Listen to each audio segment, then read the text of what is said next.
2027ની જે આપણી વસ્તી ગણતરીનો જે ભારત સરકારનો જે નિર્ણય છે એ તંદુરસ્ત લોકશાહી માટે અને ભારત દેશના જે વિકાસ, આરોગ્ય અને અન્ય જે મુદ્દાઓ છે એને આગળ ધરવા માટે અને વસ્તી દરેકની નિશ્ચિત કરવા માટે કે ભાઈ આટલી વસ્તી છે અને એમાં આપણો પણ સમાવેશ છે એ નિશ્ચિત કરવા માટે આ કાર્યક્રમ યોજવામાં આવેલો છે. એટલે આપણે બધા 1 જૂનથી આ કાર્યક્રમ માટે આપના ત્યાં ગણતરીદારો આવશે, એમને આપણે પૂરેપૂરો સાથ સહકાર આપશું. એ જે પૂછશે એનો આપણે સચોટ જવાબ આપીશું અને આમાં આપણે કોઈ ડોક્યુમેન્ટ આપણે રજૂ કરવાના નથી.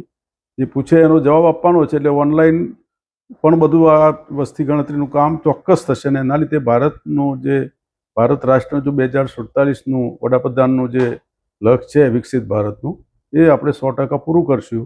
અને મેથી 31 મે સુધી આ વસ્તી ગણતરીનો કાર્યક્રમ યોજાવાનો છે. એટલે આપણે બધા એમાં બહુ જોડાઈએ અને દરેક પોતાને ઓનલાઈન પણ પોતાના ઘેર બેસીને પણ આ નોંધાઈ શકે છે. અને મેં પણ આજે ઓનલાઈન મારી બધી સંપૂર્ણ વિગત ઓનલાઈન નોંધાવી છે. એટલે દરેક નાગરિક ભાઈ બહેનોને આ કાર્યક્રમમાં જોડાઈ અને ભારત સરકારના કામને આપણે બધા અને જે ગણતરીદારો આવે એમને પૂરો સાથ સહકાર આપવા માટે વિનંતી છે.